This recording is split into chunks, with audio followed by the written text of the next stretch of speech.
Hey, call me Shape, and today I'm reacting to a video titled, This is Why So Many Women and Men Are Chronically Single. Let's get right into it. Hi everyone, welcome back to my channel. If you're new here, I'm Courtney Ryan, and today we're going to be reacting to a short little video clip here.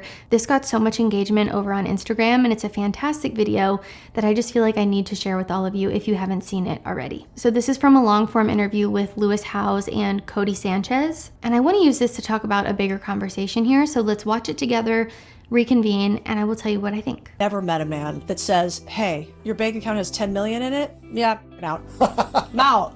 Like, it's not a bank account that emasculates anybody. What emasculates a man is your attitude and your actions. And are you big timing him? Are you making him feel less than? Are you defining him only by his monetary worth?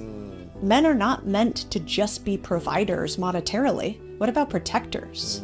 You know, what about you're human, you travel through time together. What about somebody that you really respect their opinions on? Well, the high integrity and yeah. Oh, yeah. What about the future, father of your children and what that means? And I think the reason why we're having problems with women who say, hey, I make all this money and men aren't interested. It's like, are you just playing the victim? And is that the easiest thing for you to say? What if your story was different? What if your story was instead, I make a ton of money and it's incredible because I get to be a partner to somebody. I don't get to be a cost center. Now I'm a profit center. And we get to do all the other fun things. Right. But I think a lot of women, because we define men by how much money they make, of course they don't want to be with somebody who makes more than them. Because they go, oh, now you're worth more than I am? As a human? Interesting. And so I push back really hard on that. I don't think that's true. And I think men have just been with women who are kind of jerks about making too much money. Wow, okay. Now this is a topic and conversation surrounding dating that I see come up so often now. I see a lot of it over on TikTok specifically, but I know it's happening other places too. And I've been saying this for probably years at this point on my channel. There seems to really be an issue in the attitude and the mindset surrounding a lot of successful women and the way in which a lot of us view men as a collective. Making someone feel less than, using your income as a way to gain leverage, defining your significant other only by his monetary worth. These are the things that are emasculating men. And as a society, I think we've consistently conditioned men to believe that their worth is directly tied to their income. So then it's no surprise that some of them might feel a little bit insecure or sensitive about this part of their life. This is probably one of the most common comments that I get on my channel anytime I post a video about what women are into, what women like, what women don't like in men.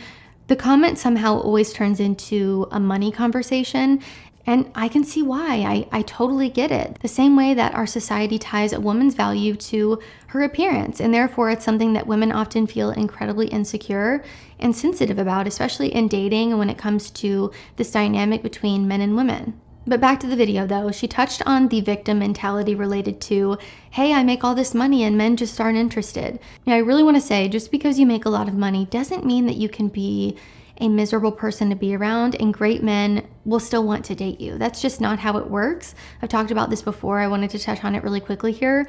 But telling yourself that men don't like you because they're intimidated by you or because you make good money, I think is often a way for someone to take no accountability for themselves and the fact that maybe they're just not very likable. The men that these women want to be with in the first place probably wouldn't be intimidated by your success anyways. I really think most men don't care about how much money you make as much as they care about how you treat them because of it. It's not attractive or healthy if either person in the relationship is making money and then belittling the other person for making less or holding it over their head or manipulating them in some way because of it. That's not a good thing when men or women do it.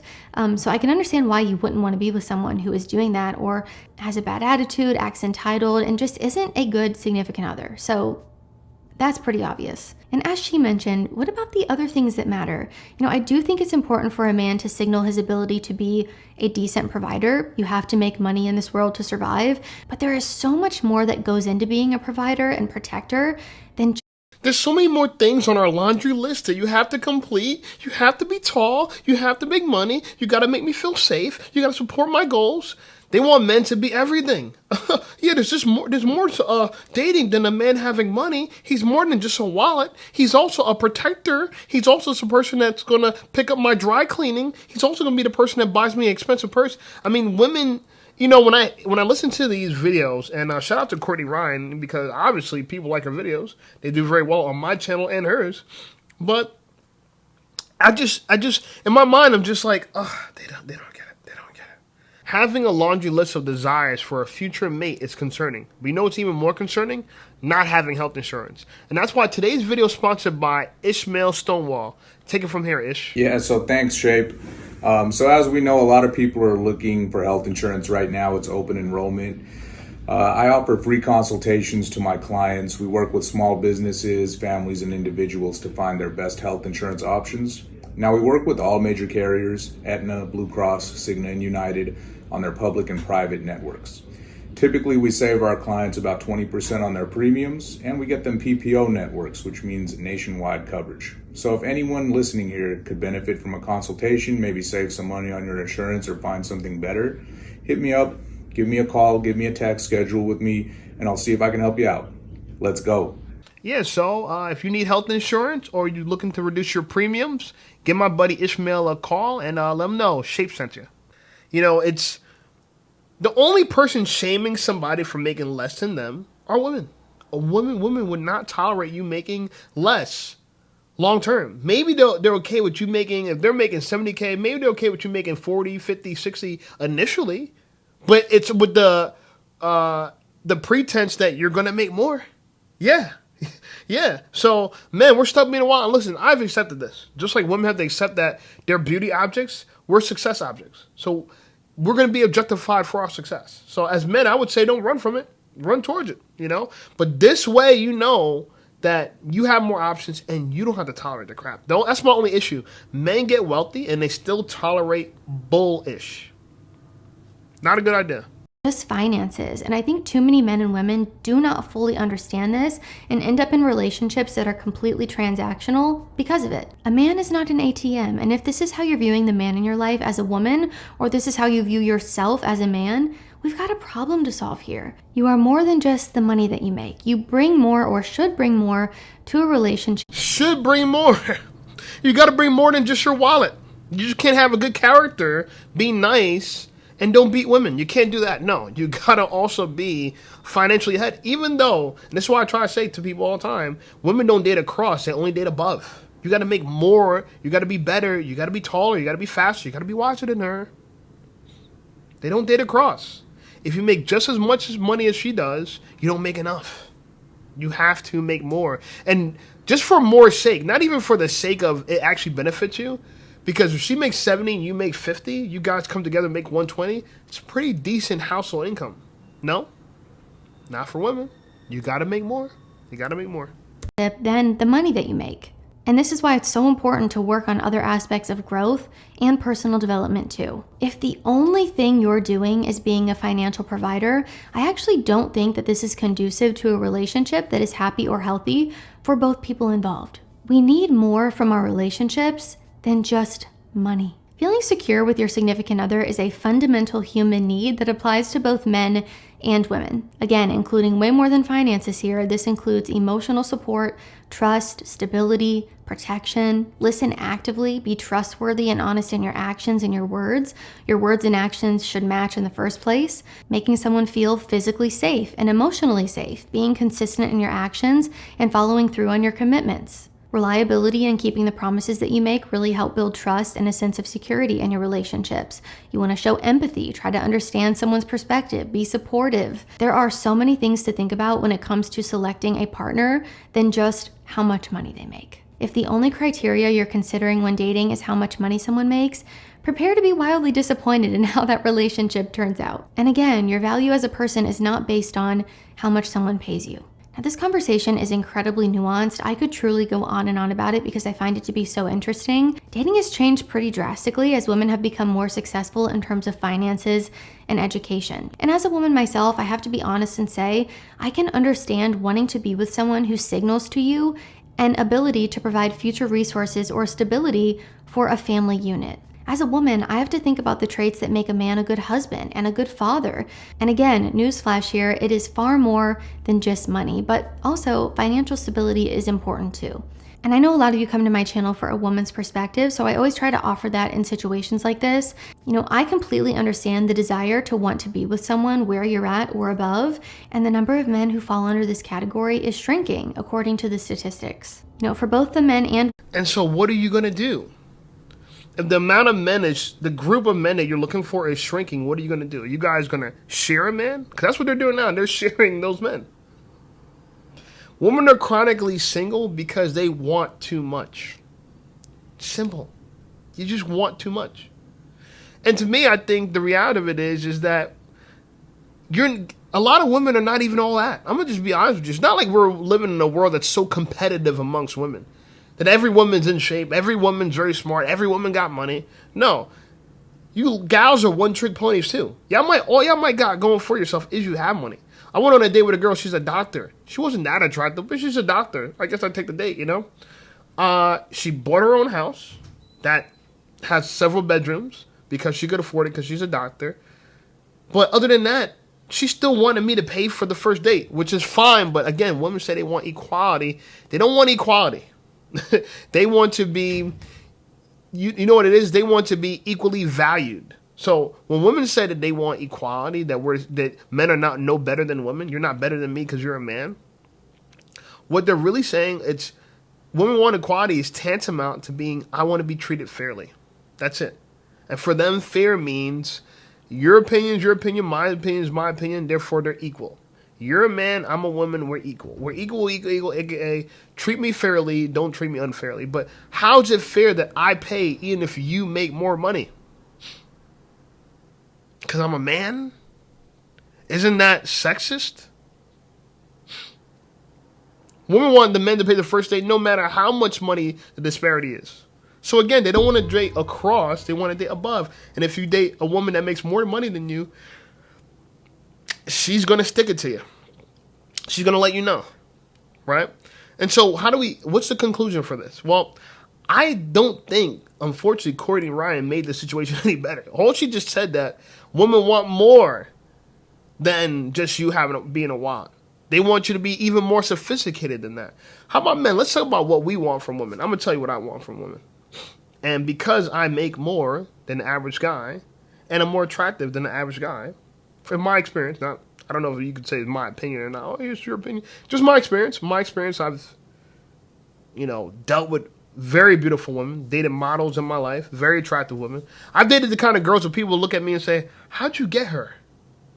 If you never had that experience before, you never dated a really beautiful woman before. Anyway, it's not a really flex because, like I said, it's irrelevant. Honestly, I would date an average girl at this point in my life. After dating all these beautiful women, I would date an average girl who cooperated with me, who didn't challenge me every quarter, who was polite, who was nice, friendly, and fit. And even if she's average in the face, if she has an above average body, I'll be satisfied. That's my laundry list. Above average body, right? Preferably a lot in the trunk. You don't need to have a lot in the front, but the trunk, yes. And she knows how to cooperate, knows how to follow my lead, and she's just nice to me. It's not that hard. But women say you don't only need to be a wallet, you also need to be Superman. You also got to be emotionally intelligent. You have to make her feel safe so she can open up to you. Don't mind the fact that she has an extensive past, right? Don't judge her for it. She wants to be able to tell you about her traumas and the times that she was assaulted, and she don't want you to look at her differently than it. It's like women want everything from a man. But the little things that we want from women, we don't even get. The small things. Like the type of girl I want, I'm not even asking for something that the average girl can achieve. The average girl with the average face could achieve a fit body, be polite, and follow my lead. Any average girl can do that. The average guy cannot be what these women want. At all. He has no chance of doing that. It's impossible. Impossible. Yet they still want it. As they gain more weight, as they earn more money, as they become more insufferable, they want us to become more desirable. As they become more undesirable, we have to become more desirable. Equality or double standards? Women watching this, a relationship should make your life better in some way. It should add value to your life. Now, that doesn't necessarily mean in a monetary way. There are tons of different ways in which a relationship can elevate your life. So when we're talking about what emasculates a man, well, I don't think it's necessarily how much money a woman is making, but more so an issue on a societal level of the way that we've been viewing men in relationships and what we're expecting of them. If, as a society, we've been consistently viewing men and treating men as if their worth is directly tied to their bank account or how much money they're making or what their salary is, again, it makes sense why they would feel a little bit sensitive about that, or then not want to date a woman who makes less because then they feel less than. I know there are men out there who don't care. Maybe you're with a woman who makes more and it doesn't bother you at all, and that's great. The number of women who are the breadwinner in marriages is increasing. Just a quick little statistic for you. As of October 9th, 2023, according to Pew Research, 16% of married couples now have a woman who earns more than her spouse, up threefold from the 1970s, according to Pew Research. And 40% of families with children under 18, the mother is the primary breadwinner. So the amount of women who are out earning their husbands is increasing. It's still lower than the amount of male breadwinners, and it has increased significantly, and that's obviously because of the way that women have excelled in their careers and education. As I mentioned, this is such a nuanced conversation, but I think it's an important one. I know there are men out there who don't feel insecure if the woman in their life makes more money and don't care at all, but I also know there are men out there that probably do, and I can't say that I blame them because of the way that we view men as a collective. I also just want to be transparent here and say, I don't know what the solution is, but I think at a minimum here, we could all be a little bit more kind to each other and understanding of the differences that men and women experience within dating. It's not always black and white unless you're the shirt I'm wearing, and it can sometimes be really difficult to understand the perspective that isn't based on your own personal experience. But I hope this video at least helped a little. Yeah, I know what the solution is. The solution is that we need to have women get more realistic about what they want, right? And we have to really inform them of what they actually want as far as what they really want. If you want a Pookie and Ray Ray, women need to know that that doesn't end well. Not just for you, not for Pookie and Ray Ray. He might end up in jail. He might end up shot. He might end up killing somebody. You know, if he's a real Pookie. If he's really about it. You know what I'm saying? If he's really from the block. Because, you know, where I'm from, a lot of girls that look like me, they like thugs. Okay? It's because they like the protection of it. You know, I feel safe. He carries a gun. They don't care that someone like me, they're like, you know what, you know, he got a licensed pistol. You know, the serial number's on it, but he don't ride around with that shit dirty. I don't like him. They're not gonna look at me like that. They're gonna look at the guy that has the one scratched off. It's always on him. Is on the passenger seat when he picks her up. Like, they'll like that kind of stuff because what makes them feel stronger, more powerful. They feel safer, but really they're in more danger. I knew a girl, and this is when I was in high school. I knew a girl who loved thugs. She dated one of the top gangsters in my school. And long story short, dudes were after him. People were after him. Him and her were outside of an apartment or a house, sitting in a car. Lo and behold, a group of people pull up, spray the whip up, take off. The dude ends up dying. She didn't end up dying. She survived, but she got hit. You know what I'm saying? All over. And she was permanently scarred from that. Literally was in the same car as her boyfriend when he got murdered. This is the reality of some people's lives, you know. And I said it to say as a cautionary tale because women, they might not see that long term when they want the hood dude or whatever, you know what I'm saying? And some hood dudes are going to change their life. Shout out to them, you know what I'm saying? Those are the ones I'm impressed by because not everybody's in the hood acting like a Pookie and Ray Ray. Pookie and Ray Ray is one person in the hood. There's a lot of regular, well-to-do people in the hood. So I say that to say, you know, the solution is help women understand what they say they desire and what's the outcome of it, right?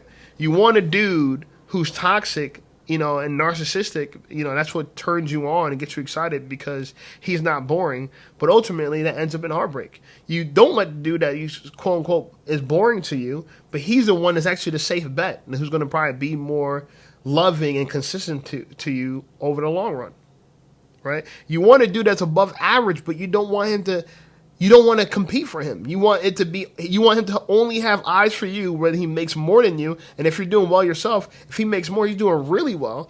And you want him to chase after you as if he don't already have 5-6 other girls juxtaposing for his time.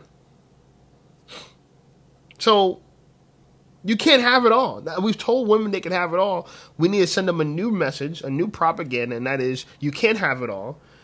In fact, you're in a position where if you don't do things at a certain time in your life, you're not going to have it at all, right? If you don't have kids at a certain time, kids are off the table, right? And so realistically, we need to restructure where I think women should put marriage over college, meaning that they want to get married first, then go to college. Because I don't see what's the issue of being in college in your 30s.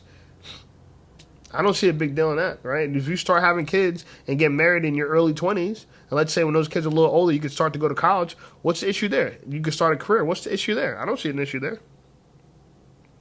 Everybody wants to go to college first and put off, having a kid as if you have infinite amount of time. Men can do that. We got to stop telling women to live like men. I'm a man. I'm 36 years old. If I want to have kids in 10 years, I'll be able to. So long as I keep myself healthy, which I will. I'm vegan. I'm plant-based. That means I don't eat anything dead. I only eat things that are living. I seen someone wrote in the comments, I hate to inform you that a plant is dead the minute you chop it off a tree and you cook it. It's dead. No, dummy. It's not dead. You know why it's not dead? When a plant dies, it rots. It spoils. Produce expires. When it rots, you should not eat anything that's rotten or spoiled. By definition, if an animal is dead, if it's on your plate, it's dead. There's no way it's living. You could eat a living animal. We just don't. Right? Some carnivores eat animals while they're alive. Literally. Right? A Komodo dragon eats you while you're alive. A bear would eat you while you're alive. Don't even go through the trouble of killing you. They'll eat you while you're alive. Your heart's beating, they'll eat you while you're alive. That's eating alive. A plant is alive even when you remove it from a tree. If I take an apple, that apple is not dead because I plucked it from the tree. It will expire at some point in time, and you can't eat it. But it's not dead. Dead is rotten. That's what it is for plants. I'm just letting you know. Anyway, I'm going to keep myself healthy. I'm going to be able to have kids in the future. The point is that we got to tell women, and keep it straight with them. We got to stop lying to them. They could become more themselves, but we got to let them know that, look, unless you want to be single forever, you're going to have to get with an average guy. If here's a trade-off. You can't have it all. The average guy might not have all that much money. He can't give you the lifestyle you might desire, but he could be stable. He could be consistent. He could be a good guy. Is he going to give you the roller coaster of emotions? No. He'll be giving you more of an even keel, consistent emotion. And I know a lot of women, they don't like that. They got to be emotionally in this trauma or whatever in order to love somebody. But all that is no different than being strung out on drugs. It's the same thing. That kind of emotional high is no different than a drug high. So it might feel good, but ultimately it's a bad decision. That's why emotions are not great guides to action, because, your emotions could be all over the place, and it could motivate you and make you impulsive to do all types of evil, terrible, horrible things that you're going to regret. Right? You got to be rational about it. We got to be rational about dating. Survival is no longer rational anymore in America, because you could survive on one income as a woman. You don't need a man's income.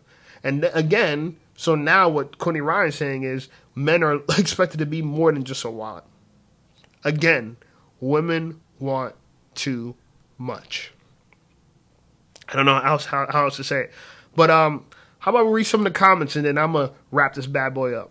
All right, first comment said, she said it. You emasculate a man when you make him feel less than he was before you met him. You are supposed to build up a person you are with, not knock them down. Yeah, if a woman's... See, someone said this one phrase, I thought it was pretty dope, is that an average woman can make an average man great, but an average woman could also make a great man average. And what that means is women are very capable of bringing you down, even if you're not an average guy, even if you're a great guy. How many great men have been taken down by women? Lots. Another comment says, as hardworking blue-collar men, I get sickened when women always judge a guy based on income. Exactly. We forget that we need all the occupations that exist. Plumbers, garbage men. We need all these things. People only want these high-end blue-collar jobs, but the men that actually keep society running, they need wives too. And they're just as good men. They can protect you just like any other guy can. They could be there for you emotionally. You just can't have the same lifestyle as a person that's dating a billionaire. And that's okay. Because all that comes with that lifestyle for people who never lived it, because I came from affluence, wearing Chanel and having nice cars and purses, that's not the flex on life. Time is the flex on life. When you have time to spend it with your family, your loved ones, that's the real luxury of life, not stuff. People want to get rich so they can buy stuff. Okay? Prada is not in the business of making high-end clothing or high-end luxury house designs and ready-to-wear clothes. They're in the business of making money. Porsche, they're not in the business of making the nicest car, blah, blah, whatever you might decide, a great sports car, but you know what they're in the business of? Making money. So that is the most important thing they're trying to achieve. Build a product that they don't even want and get rid of it so they get the thing they really want, which is money. So they can spend time with their loved ones. I guarantee people that own Porsche or own, the companies as large as Porsche, or just large companies as well, they're not focused on how much luxury shit they could buy. They're focused on their time freedom. So if you have a good job that you can survive on, and you still have time to see your family and see your kids grow up, you have a lot of luxury. You have a lot of wealth of life.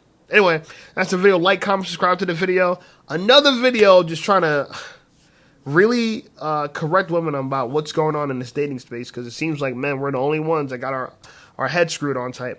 But one video at a time. Anyway, like this video, subscribe to the channel blowing up. Check out some of my other videos, and I'll see you over there.